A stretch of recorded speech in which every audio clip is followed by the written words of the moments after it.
Welcome everybody to the Business of Design, brought to you by Design Center at theMART. Today we're talking about branding your interior design business. And while I give a few minutes to let everybody log on and join us here today, I wanted to just run through a quick housekeeping for how today will run. So once my intro is done, we are going to go through an introduction of our 5 panelists today, and then go through all of those fabulous questions that you guys submitted during the registration process. So thank you so much in allowing us to curate this presentation to best suit your guys' needs. There is a Q&A down at the bottom. If you didn't get a chance to submit a question during the registration process, feel free to submit a question at any time during the presentation. We will dedicate some time at the end of the presentation to go through those live questions that come in. And with that, we will go ahead and get started. So good afternoon. My name is Beth Hicks. I'm the Managing Director of Marketing for the Design Center at theMART, and I'll be your host for today. Thank you so much for joining us. Welcome. This Business of Design topic is about branding your interior design business. Branding your interior design business is more than developing a logo on a website. Branding lets your clients and potential clients know who you are, what you offer, and what sets you apart. Your branding communicates your elevated level of service, your style, your attention to detail, and your firm's overall values. Today, we are pleased to welcome 5 designers from the Design Trust, an association of CEOs of leading design firms committed to sharing their knowledge in a peer-to-peer environment. We're interested in hearing their perspectives on how they've built and how they maintain their brand while keeping up with everything else in the design world, from their design, their sourcing, client relations, social media, running a business, and everything else. So with that, I am going to show the gallery view here of all of our panelists. Thank you so much for being here today. So please welcome Scott, Sarah, Susan, Lorna, and Jennifer. And I'm going to have each of them just say a very brief overview based of their firm, where they are based, and briefly describe how they describe their brand. So first, we will start with you, Scott. Well, thank you, and thank you for asking me to be part of this. It's really a wonderful invitation. So I'm located in New York City. And Ageloff and Associates was born about plus or minus 30 years ago. I had worked in the industry for about a dozen years.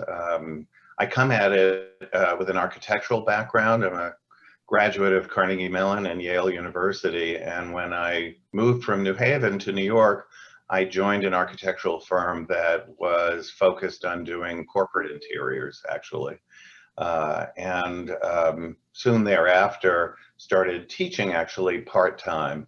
And after a dozen years in the industry and teaching part-time, I decided that teaching was a great joy for me, and I became a full-time educator, an assistant professor of an interior design program, and founded my own firm so that I could continue to practice in parallel with being an educator.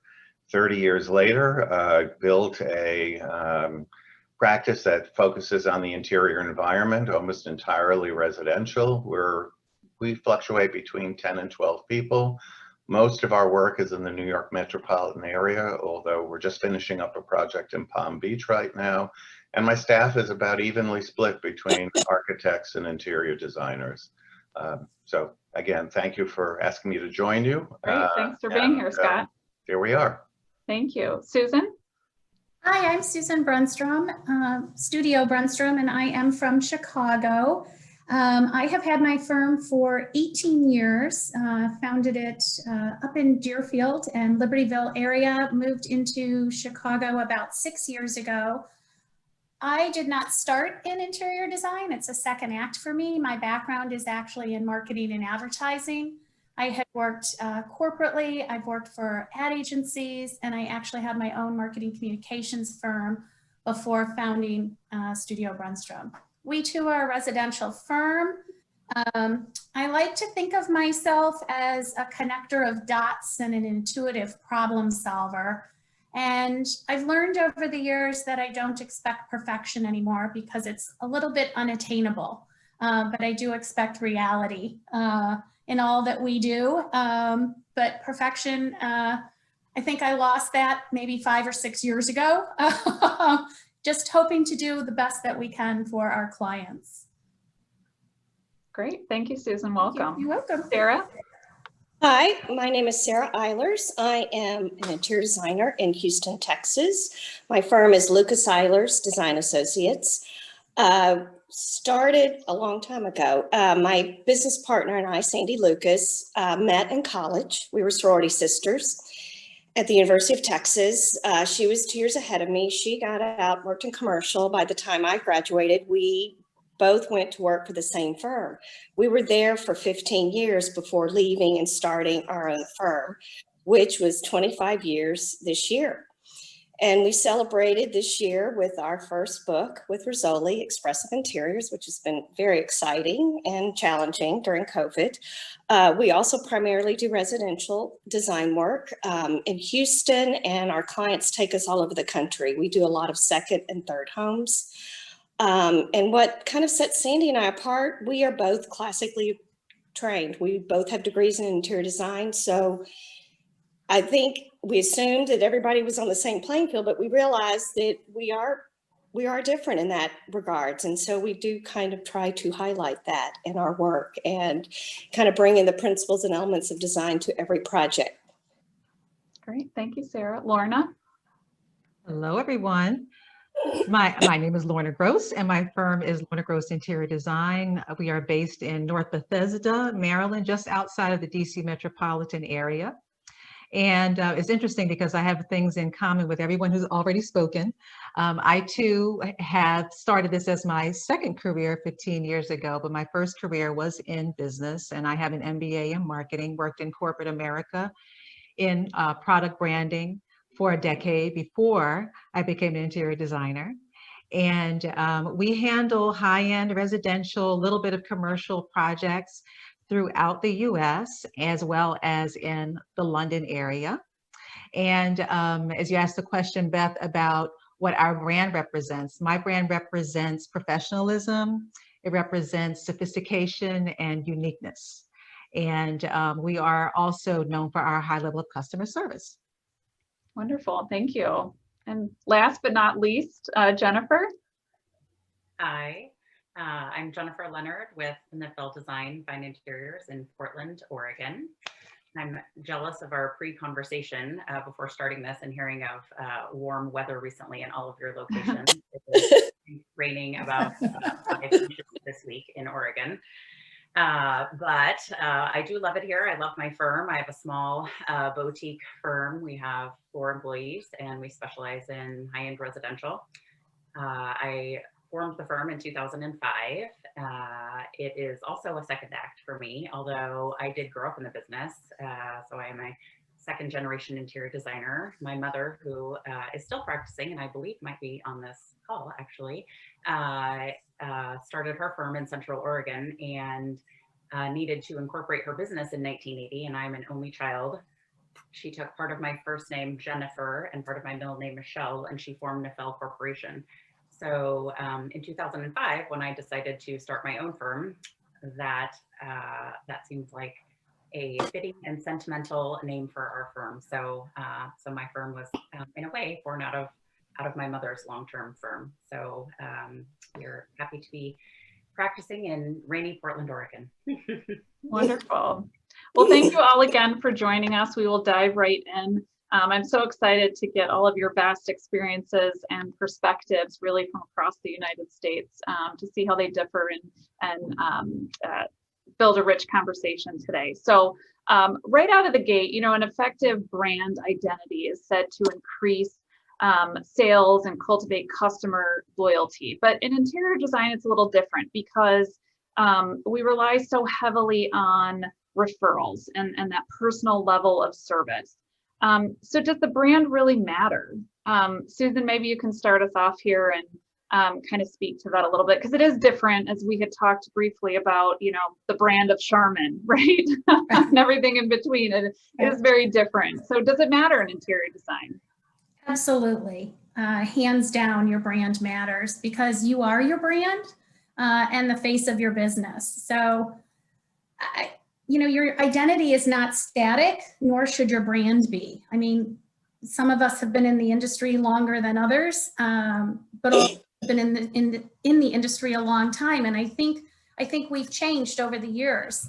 We've changed as our clients have changed and as we too have changed.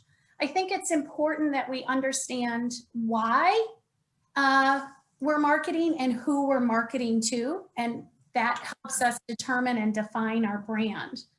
As a friend, Chris Ramey, who we all know, always states, interior design is a luxury service, and luxury is driven by marketing that creates desire for your brand.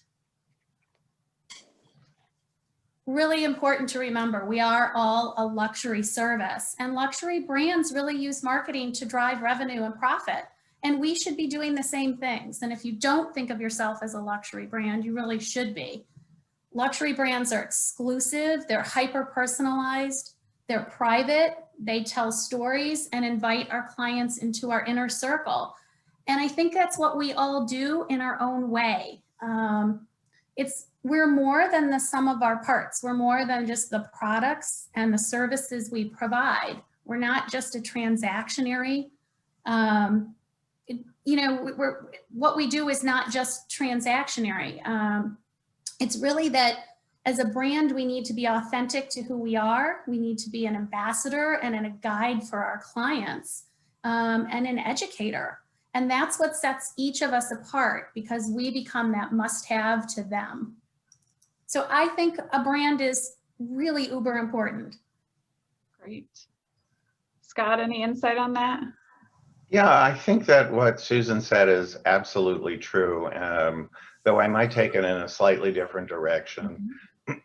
And, we were talking before about how at least in the interior design industry, the idea of brand, at least to some of us, seems like a new way to talk about ourselves, somewhat new. I wasn't really aiming for a brand, but have, of course, discovered now that we use that term that I have one. And I think for us, it grows out of our company culture and the client experience. And one which is really an experience of collaboration, both internally in our office and with our clients. And I think really that's what we're known for. It's not so much a visual brand in the sense of what the product looks like, although it does relate for us to a level of craftsmanship, but it might look very different, and it does look very different from client to client. But the brand is important for the success of your company because I think, as you mentioned, referrals are very, very important. So for us, what is your reputation? What do people say about you? And so forth. And then how do you talk about yourself? And what do you say to a potential client in your first meeting? What is their experience going to look like? Will the project be on time? Will it stay on budget? Will we listen to what they have to say? Will they feel like they have ownership of the end product or at the end of the process? So our brand, which is at least for me, a new way to think about it, is really that client experience. And that's what leads to referrals. And for us, for 30 years, that's been our primary source of work. That's really kept us very, very busy. So retrospectively, I would say, yes, we have a brand and it's been pretty consistent, and perhaps it has been expanded and more clearly defined as we look within ourselves over the years. But it's not something that we sat down at the beginning of this journey to say, sort of self-consciously, this is who we are. But it's been very effective and very meaningful for the health of our company. One interesting word you said was reputation, and we hear a lot of referrals in the interior design world, but we don't hear that word a lot, reputation. And I think that's interesting to note, does your reputation match your brand? And is a good kind of baseline to make sure that you're, on the right track and representing as you represent yourself to the brand. So it's interesting. So what other benefits for developing a brand for your design firm have you guys seen? Lorna, do you have any thoughts on that? Sure, I'll take that one because at this moment we are in the process of rebranding. Oh, perfect. So we hit you at the right time. Right, wish us luck. And actually, it's been a good process because what happens is that you start to ask yourself the question, who are we today? Now, for my company, we are a brand that's been around for 15 years. And I almost think about branding for a business in the same way that I do about designing a space, that after about 7 or 10 years, you need a refresh. So you have to go through that process because you typically are not the same company you were 5 or 7 years ago. So then what does that look like? You ask yourself the question, okay, well, where are we going? Who are we today? Why have clients come to us? Why have they chosen us versus someone else? So, having answers to those questions is pretty important because then you can kind of get a sense of how you want to be represented, how you want to be interpreted out there amongst your clients, amongst vendors, amongst the media. So being consistent winds up being very important. And I intentionally, when I introduced myself, made sure that I cited 3 of the characteristics of my brand because I do think that that's very important. And I always want to keep reminding myself that whenever we show up, and I say we as in myself and my team, that we show up very consistently so that there's no confusion about who we are in the marketplace. And the reason that that's important is because there are so many designers out there. Mm-hmm. And there's so many designers that design well. So then you have to be clear about what differentiates you versus another firm. Great. Scott, I'm going to pick on you and go back to you for a second. For a firm that already has a successful business, which you touched on, but wants to grow it, is it okay to develop a brand midstream? So yes and no. I think authenticity is really, really important. So in our case, we're actually in the midst of a transition. We've had a very successful, I should say, I've had a very successful run for many, many years.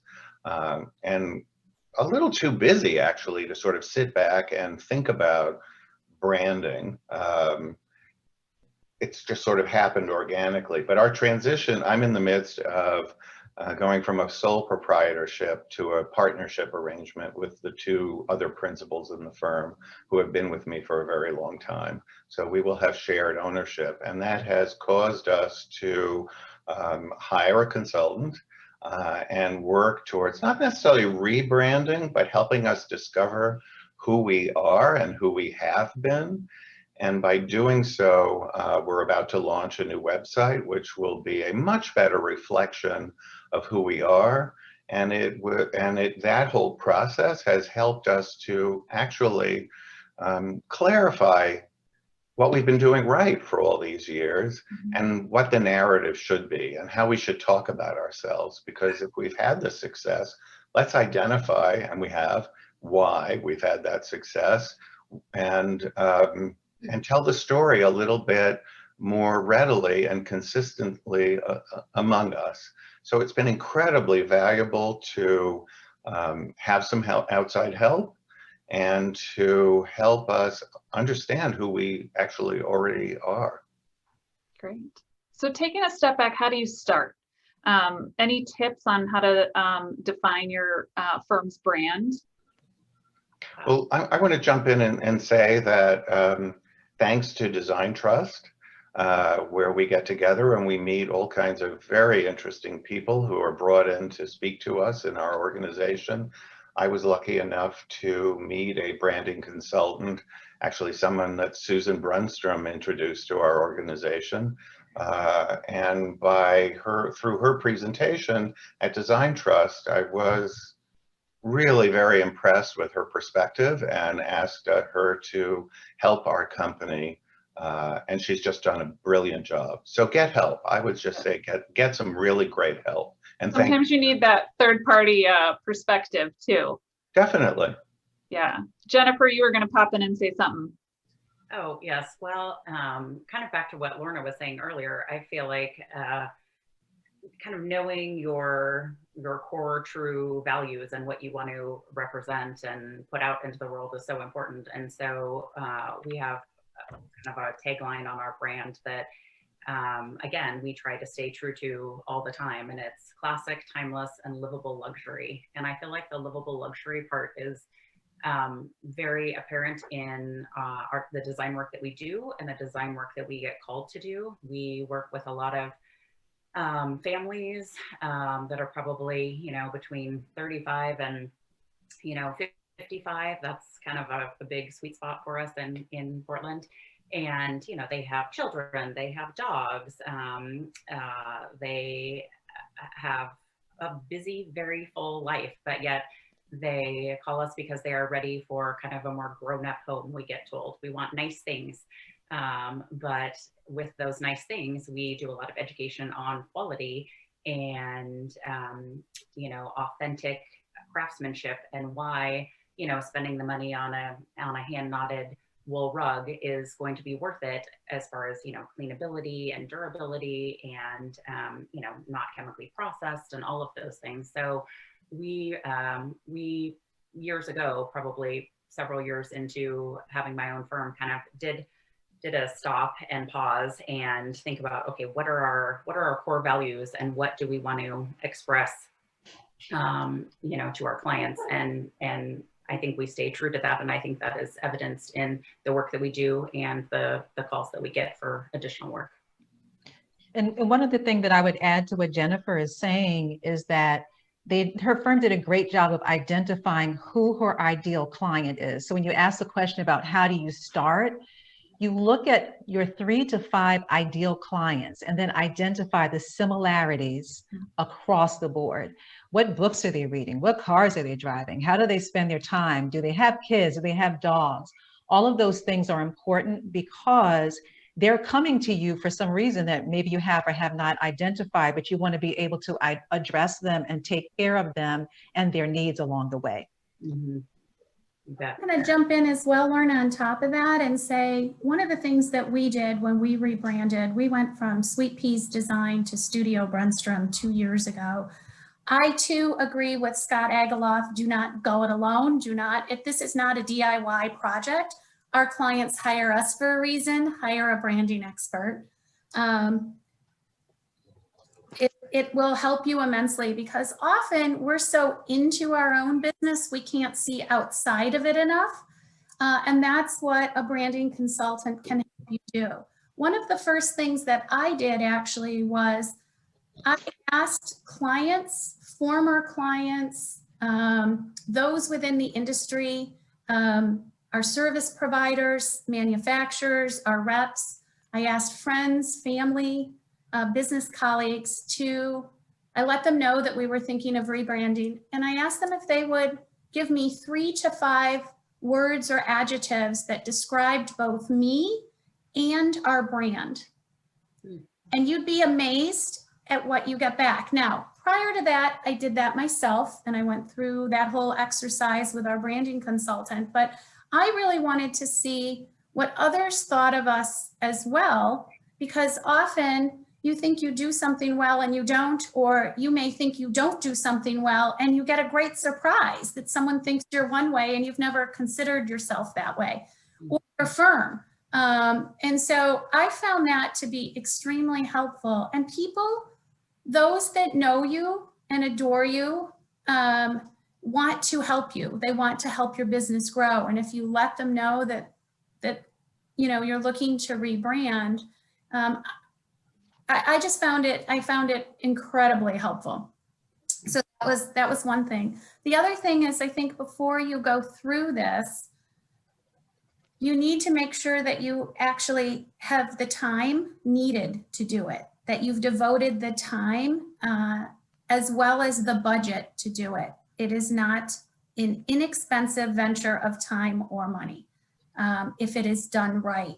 So just make sure that you and your firm are in a position that you can pull away from the business, the day-to-day business a little bit, to spend the time that you need to really dig in for, you know, the outcome that you want to achieve. So you guys talk a lot about kind of building that brand with some keywords. And how do you start incorporating that into the client experience? Sarah, do you have any thoughts on that? That's a very good question. I think as we were talking earlier and we saying, you know, I've been doing this a long time, for about 40 years, and I never thought of myself or our firm as a brand. And as Susan was mentioning, when you get outside help and people start helping you define or describing what you do, and you go, I didn't think about that. So I go back to that I said earlier that Sandy and I are both classically trained.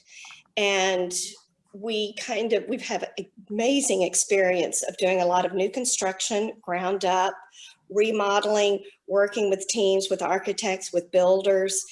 So now, instead of just assuming that everybody knows what we know, we kind of use that for the clients in the very beginning to say, we're a great team player. We play well in the sandbox with others. And often we're the first ones hired, before the architect, before the builder. And it's a wonderful, it's kind of an important position, but it's a wonderful to be able to look at who you've worked with and to be able to pull that team together. And so we can pull that experience and into with the clients, that we can really lead this team and be part of something bigger.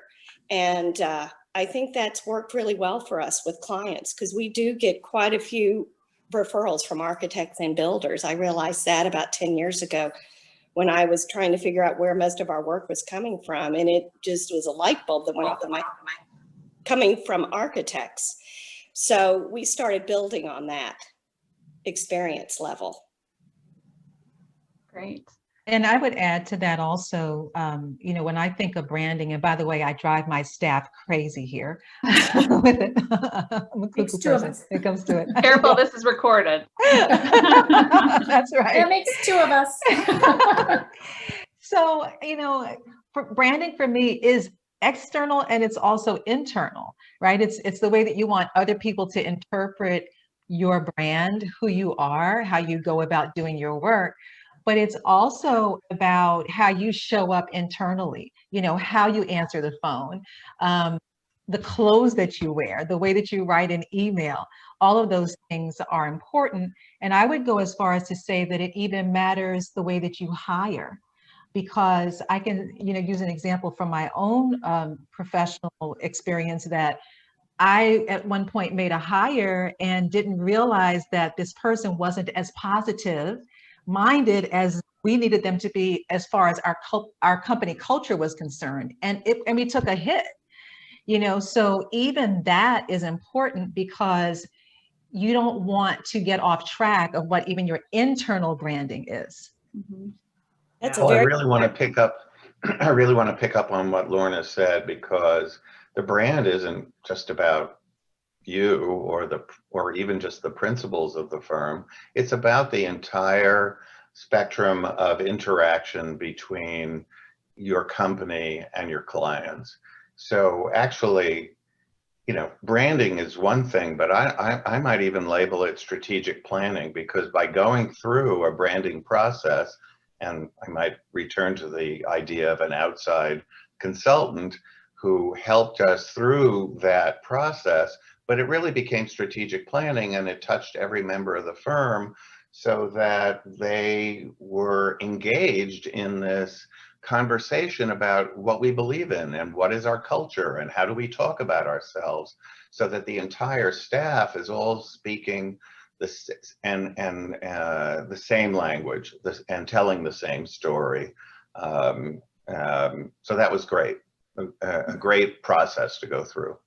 Yeah. And I agree. It really is about your DNA. Oh, I'm sorry, Jennifer. No sorries, no sorries. It really is about your DNA, and it affects everything from your letter of agreement to a conversation with a client, you know, written communication. it's not just about your logo. It's not just about your advertising. It's not just about your social media. It goes so much farther. It really is the heart of who you are. Yeah. And who your team is. Just like we often all say, the kitchen is the heart of the home. I think your brand is the heart of your organization. Right. And I would just add, so back to what Lorna and Scott were saying, your brand, right, is you and it is your team. And I always tell my team, and when I'm hiring, and I'm lucky I've had a lot of staff members here for, a decade or longer, that I think we do really good design work. And I think we get a lot of calls and referrals because of who we are. I think our clients like working with us, and we are fun, and we deliver, and we make the process a positive process, and bring in a lot of good team players. So the whole experience is a positive, really a fun experience that they will then call us back to do their next home or their vacation home or things like that. So while our work is really important, I think, who we are and how we interact in the universe is important. And I also feel super blessed. I feel like we get a lot of really great jobs for really lovely clients that are, generally speaking, not difficult and are, lovely to work with. And I think that also just comes right back, right? What you're putting out there, hopefully, you're getting back. So, and then just also to touch on the, how do we incorporate it into our client experience?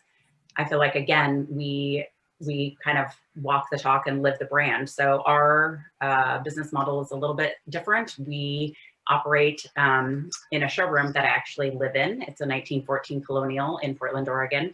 And I have literally designed all of it, exterior and interior, to work as a showroom. So I'm talking to you right now from our 3rd floor client conference room. And this is where we actually meet with clients and do big presentations when it's not a global pandemic. And we have a really large sample room that I'm kind of looking into right now. So we're super self-contained. And then we have offices on the lower level in the basement, and then also on the 2nd floor. And then literally all of the rooms are designed with, products from our favorite vendors, and different seat fills, and hand knotted rugs, and antiques, and original art, and hand painted wallpaper, and super luxurious, delicious bedding. So that when clients come here for their first big presentation, we tour them through and have them sit test things and feel the quality, and literally like touch the several $1,000 sheets that are on my bed that I've owned for multiple years that I can't wait to get into every night, because, clients I don't know about you guys, but they don't generally come to us saying, Jennifer, love to spend $3,000 on sheets for my bed. But if you feel them and you see how they wear, and I am, passionate about those things, and you can express that from a real walking the talk, right? And you can see how things hold up over the years. I think that really works well. So our livable luxury tagline really is important and is expressed in our entire business model. Great. So let's dive into the digital presence that you guys have, which is a piece, as Susan had said, it's not everything, but it certainly is a piece that definitely has a spotlight on it, probably more than ever this year, as it continues to grow. But how do you differentiate your firm and stand out among the crowded digital landscape that's happening right now? And how do you weave that brand into that? I think I'll jump in real quick. Sure. I feel like it really goes back to a word that Scott used earlier, authenticity. So for me, I feel like that is kind of at the pinnacle of our brand and of what we're putting out there into the world. So I always want it to feel like it really reflects us and kind of our voice. And so that's the thing I try to really stay true to, is just being authentic and genuine in those experiences. So social media, as we all know, is a lot more than just posting here and there when you have stuff to share. So and it takes a big job and is a full-time job. Are you guys handling that yourselves? Is there someone on your staff that's dedicated to just the marketing and social media side? Do you leverage a third-party firm? How are you guys all handling that? I'll start with that one. We have had a dedicated person in our office handle all of our social media. We've always used our own photography or our iPhone pictures. That's been kind of a mainstay. And getting back to where our business model is a little different, where there are 2 business partners and 2 design teams in the office. And so we do not intermix our personal and our social media. So Sandy and I each have our own personal. So, and mine's private. If you follow my personal, you see my grandchild, but you don't see that intermixed, where I know a lot of designers have them intermixed. So it's easy for someone in the office to manage all of that. It does take a while to get someone you trust that has your voice, but there's no way you can keep up with all of that. If you're managing the firm, you're managing, projects, and to keep up with the social media. And it is important. I realized years ago it was important, and I was kind of fiddling with it and doing it. And I talked Sandy into hiring someone just dedicated, and she was doing such a great job. And we've had several people over the years doing it. But anyway, I wholeheartedly think you need to have someone doing that. If you're trying to do it and work, I commend you.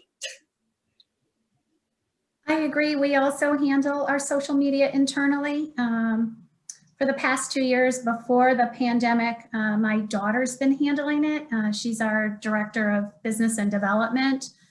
And so she was able to obviously find our voice, as you had said, Sarah, very quickly. I had someone else in that position previously, and actually did have a hard time finding the right personality within your team, that individual that can find your voice, may or may not be, like my daughter is not trained in interior design, but has to have an understanding of our world and what we do and how we do it and what makes us different than everybody else. I think that's crucial for someone handling your social media. I like that it's internal because we can monitor it. We do work on a weekly basis. We sit down as a team to kind of brainstorm content generation and ideas. So it does come from all of us, because I do think that's important. And we also create a yearly budget for our social media. We put together a strategy and a benchmark, like what are we doing and why are we doing it? Because it can take up a lot of time and effort. And at the end of the day, are you sure you're getting clientele from it?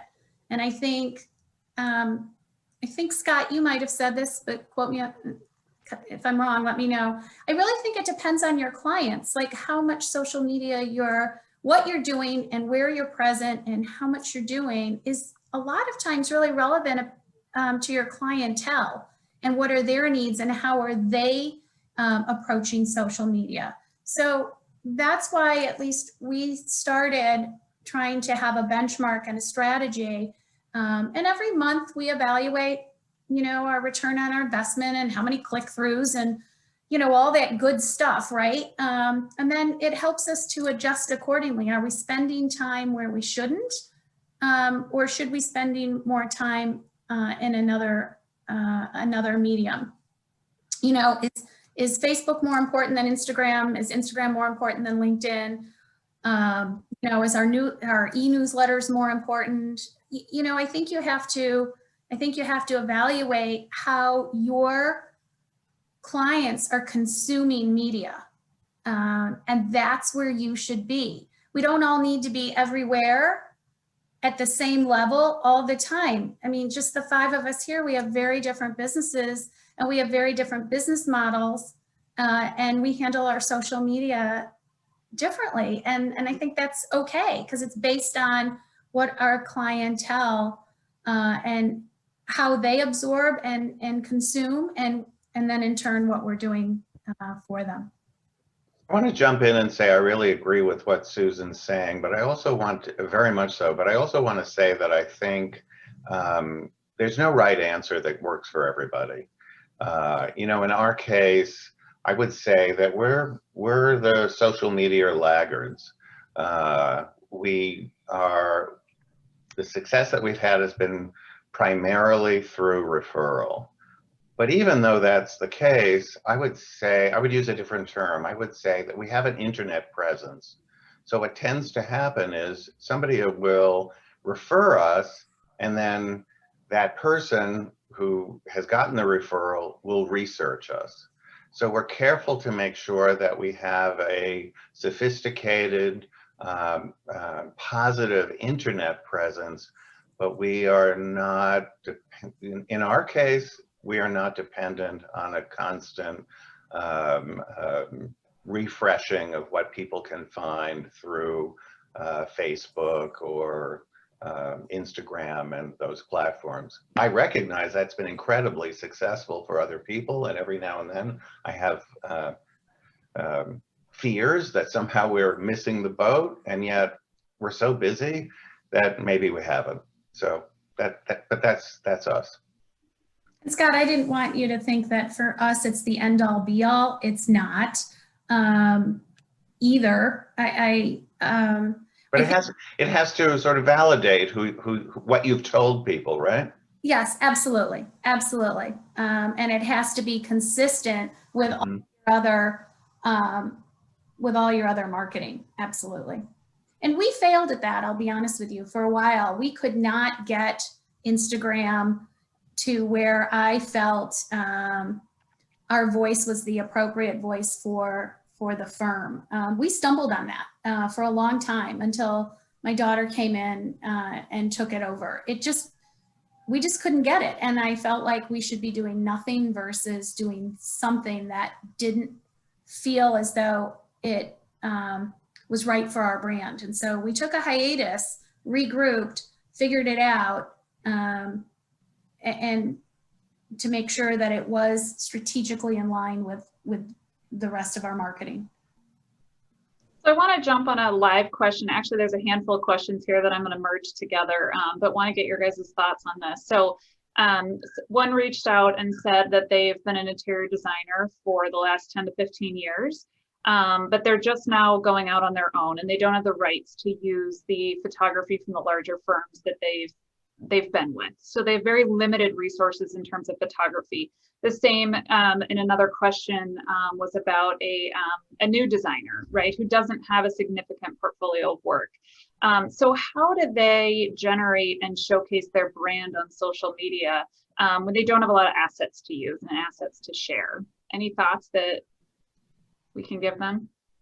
I have seen some designers, they may shoot their own home if it's, at a stage where they can do that, and they've been able to promote themselves extremely well. Great idea.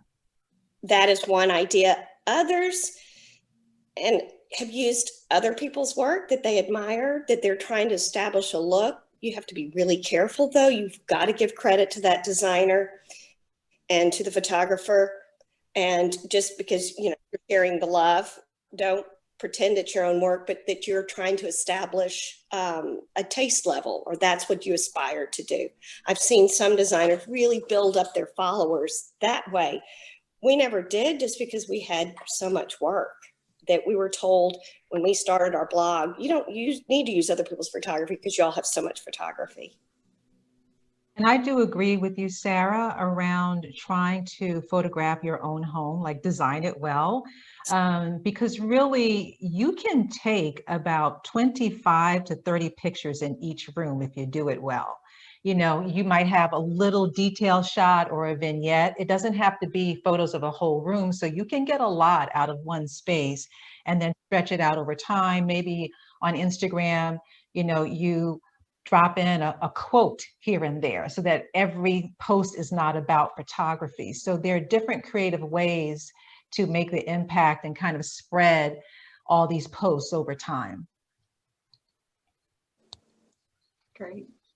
It also makes me think of the famous architect, Robert Venturi, who launched his career by designing a home for his parents. And it was all up, it was all roses after that. So yeah, you know, I think you have to get creative. And I agree with what Lorna is saying, actually, you know, and we did have a speaker actually at a Design Trust Symposium that talked about photography, and vignettes often are focused and much more meaningful and deliver a message much more effectively than trying to shoot a whole room and show the whole context. So you can make mountains out of molehills if you're clever. And you can even tighten up. I mean, it can be iPhone pictures if you're really good with the iPhone. I've been in webinars or actually seminars when we were meeting in person on how to really get the great iPhone shots. So if you don't have the budget for a professional photographer, there is a way to get some good shots. Mm-hmm. I would also say for the question of if you're just going out on your own and establishing it, I think for us personally, our Instagram I use it for work, but I also focus on my travels when I travel, and even, you know, gardening. And our unpaid intern is on our website. He is our yellow lab, career change guide dog, who has been with us for 10 years. And he makes a lot of Instagram appearances. And I'll say that in a weird way, I've actually gotten work off of Kipper. So sometimes I'll think, oh, I should post less pictures of this adorable yellow lab. But then I think no. So for example, a couple of years ago, we were on a holiday home tour, and there was a high-end realtor who follows us on Instagram, and I didn't know that, and I'd never met her in person. But I had gotten several referrals from this unknown realtor. And anyway, she came up and introduced herself and said, oh, you know, you don't know me, but, you know, I'm one of your biggest fans. Well, actually, really, I'm like one of Kipper's biggest fans. And I said, oh, that's funny, because I often think, oh, too many pictures of Kipper on Instagram. We gotta, you know, let's get more of our, you know, professional, you know, work on there. And she's like, oh, no, I mean, your work is beautiful, but keep Kipper coming, you know? So anyway, I think it's just, you know, again, staying true to your voice. So, and that authenticity. So for us, it is a mix of design work in progress, professionally shot, published images, but also, you know, a look into, you know, the personal life of, not too personal, but, you know, what's inspirational in travels and adventures. And I think that helps for us, helps everything kind of stay connected and actually brings in work. Certainly humanizes your firm as well, and adds that dose of personality to keep your brand through all of those different segments on both sides, personal and professional. Yeah. So switching gears to print, how important is it to get coverage of your projects in print or digital magazines for that matter? I think it's important. It's not, you know, from a lot of people that I talk to, and maybe our personal experience, we haven't gotten a lot of work from projects being published, but you never know where it could lead. Mm-hmm. You never know who's going to see it and who may say, well, I saw so-and-so's work and such, and or if you're someone who is interested in product design and development, it's really important, I think, for those vendors to see you published. I think that's, so I do think it's important. And it's also sharing. We reached out when we had a new editor of the Houston Chronicle. And, you know, those editors want things like that. You know, they call and they need it. They have a tight deadline. And we do have a lot of our own photography, and we let them use it because we pay for it, the photography. So we have the rights. And now it's been 6 or 7 years, and we are one of her go-to sources. And it's amazing how much press you get from your local paper. I'm kind of shocked, but she's been wonderful to us. We've been good to her by helping her with content. Mm-hmm. So that's a great tip. Any other tips out there to get published? Yeah, I think the other thing is that what's wonderful, not only to make those connections with the editors, you know, both locally as well as nationally. I think that one-on-one relationship helps. The more, and you know, spend the time on that. Spend the time to develop the relationships, but be specific about where you want to be published. What's the right magazine for your look and your brand? There may be places that Sarah is that we will never be, and vice versa, and that's okay. Know what the right fit is. I often think that times people confuse advertising and public relations. And what's so beneficial about public relations is it's a third-party endorsement. It adds credibility to who you are. I'm not negating advertising. I have my master's in advertising. I'm not negating it. But it has a different, PR has a different role in being published. And I think it does, I agree with Sarah, it increases your brand visibility across many audiences. And you know what's going to come from it. Yeah, I will just add too that you just have to be clear on what your goal is. Yep.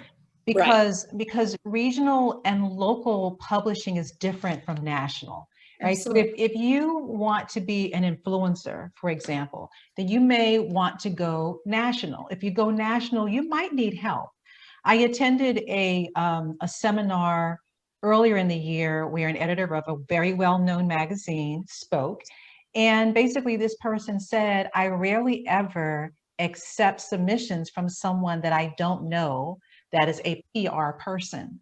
So if you decide to do national, you might need someone to advocate on your behalf. Now, on the other hand, if you just want business and you want to get more projects, then you may want to focus on the local or the regional media outlets. And if you do that, you might be able to just do it by fostering relationships. If they have events, non-COVID times, show up. But you might also be able to send handwritten notes to the editor or the art director, or provide ideas for areas that you might have expertise in. I know people were asking about if you're starting off in the business and you don't have a huge portfolio, well, maybe you have a perspective, maybe you have a certain point of view that they may be interested in. So share those things with them and try to foster a relationship. Non-COVID, again, if you happen to have an opportunity for them to publish one of your projects, then if they come on site, give them a luncheon, let them meet the client, give them an experience of what, once again, your brand is. So you have to just be clear on what your goal is when you decide to engage in media and publishing activity. I really agree with what Lorna is saying. And I think you also have to, I think in our case, we recognize who our demographic is. Somebody was saying before about know who your clients are. So here in New York, a tremendous number of our clients, frankly, are in the financial services industry. So rather than focusing, although we've been in Architectural Digest and some other design magazines, rather than focusing on the design media publications, we have been in the Wall Street Journal a couple of times. We've been in the New York Times. Many of our clients are, both the husband and the wife are working. They don't have time to sit around and look at design magazines, but they're reading the New York Times, they're reading the Wall Street Journal every day. So that's been valuable to us. And we did that deliberately because we know that that gives us the chance of connecting with the people who are often our clients. Great. Do you guys all handle PR internally then? Do you hire an outside firm to handle that for you? We have always had a dedicated person in-house for the past 7 years. But when we had this, launching this book, we thought we really needed to have an outside PR person. We did a lot of research, you know, from New York to local. We ended up hiring someone local, and she was strictly hired to manage our book tour during COVID. It's been all virtual, but it's just been great. It's been, you have to be really creative. She really opened our eyes to what we hadn't been doing, even though we thought we were so on top of it. She came in, reviewed all of our processes in place, and she looked at our Instagram and she said, okay, well, you have to get to 10,000 followers. And I thought, okay, why? so you can do the swipe up. And I went, okay. And that there's a positive, and I had to read into it, but she did. And what Susan mentioned earlier, you know, where they come up with a budget, we came up with a budget to promoting, not a lot of money, but promoting certain things on Instagram and on Facebook. And we got to those 10,000 followers before the book launch, but we had a goal. We wanted to get to 10,000 followers by mid-August. We reached the goal. Book came out mid-September, and it's amazing how it kind of took off. But we were able to, so I know some of the New York ones, you have I think a monthly fee. This one is hourly. I think you can find different people. And she's been wonderful knowing our market, which we really had to rely on for the book launch. But we still have someone in-house. There's so much to do in-house, and they do a lot more than just social media. They take care of, you know, the gifts and the thank you notes, and a lot of work that we had on the book. And so I think it's important, but I think you do have to be strategic of why you're hiring them. And we were very purposeful for why we were hiring the PR firm. So back to Lorna's point, it's really about what your focus is at that point, what your goals are, and who you leverage and when. Exactly. Yeah, and I think that, you know, if you decide that you want to license a product, then this may be a good time to hire a PR firm. It may be more than you can handle. We have a PR firm right now, and you know, one of the reasons we do is because there are a couple of projects that are probably more national, you know, so we need someone to say on our behalf, yes, this firm is worthy, right? Because what happens is that you take out part of the relationship that becomes a little sensitive, because the editor of a magazine may not want to hurt the designer's feelings, you know, if they don't want that, or they don't think that that particular project is a good fit for their magazine. It could be a variety of reasons that really have nothing to do with the quality of the work, but nevertheless, they'd rather have that conversation with kind of a intermediate party versus directly with the designer. So from that perspective, you know, just being able to have an advocate who can speak on your behalf about the quality of your work is important. But as Sarah said, there are a number of other PR initiatives that you can handle internally also. Great. So wrapping up, because we have 5 more minutes here, how do you guys balance it all? What's one marketing resource that you couldn't live without?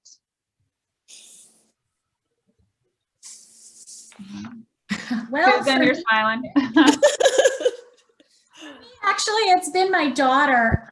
Honestly, her insight and creativity have been so valuable since she joined my team.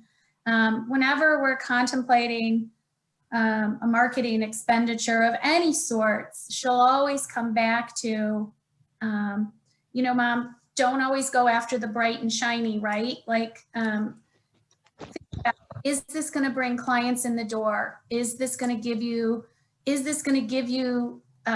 the publicity that you want it to? So it's going back to the goals and the strategy again. So are we aligning what we're doing with the outcome that we want? And she's been really good at that, because I think that, you know, I stay on the creative side, and she can balance with that. So she's been fabulous for me.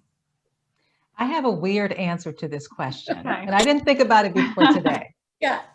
But really, the most effective marketing tactic is direct connection with the client. There is nothing that replaces a phone call, a handwritten note, an email that says, hi, just thinking of you today, wondering how you're doing, you know, is everybody safe at home? How are the kids doing? I think that, you know, and I'm a marketer, but when I consider all of the potential marketing tactics and strategies that are out there, there's really nothing that beats human connection. Yeah, the one-on-one. I agree with that entirely. I would say that our network of present and former clients, contractors, real estate agents, building managers, friends, all of those people who know us, the work that we've done, and how we've treated them and how we've delighted them, is the source of the strength of our company. And so actually what we do, although I don't know what's going to happen this year, right after New Year's, we have had a tradition of having a party in our office, an open house, where we invite that whole host of people to come together and to celebrate the new year with us right after the New Year's. And actually, we've done it as a fundraiser for some of the causes that we believe in. So we've done some good public service, which is also related to our culture, and reconnected with people. And I can say there's always a surge of phone calls for new projects after we have that party. That's awesome, Scott. Yeah, we So- usually do a large, on the same note, a large garden party.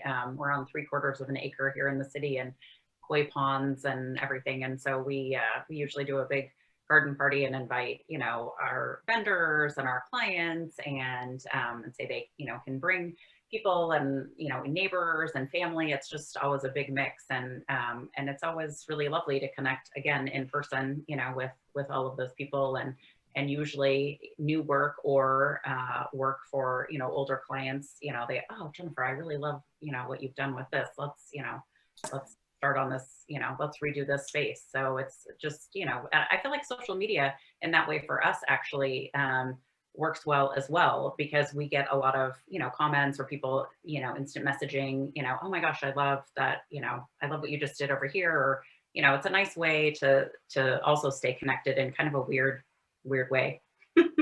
Great. So just to wrap up, is there anything you guys would share with the audience as the first thing to focus on, first and foremost with their branding? What would it be? Be authentic. Yes. I agree. Started and ended with that, which is a great one. I agree. Susan? Be proactive, but have a plan so that that you're going towards something. And I would say, know thyself and know who you're speaking to. Because- And be positive. Yeah.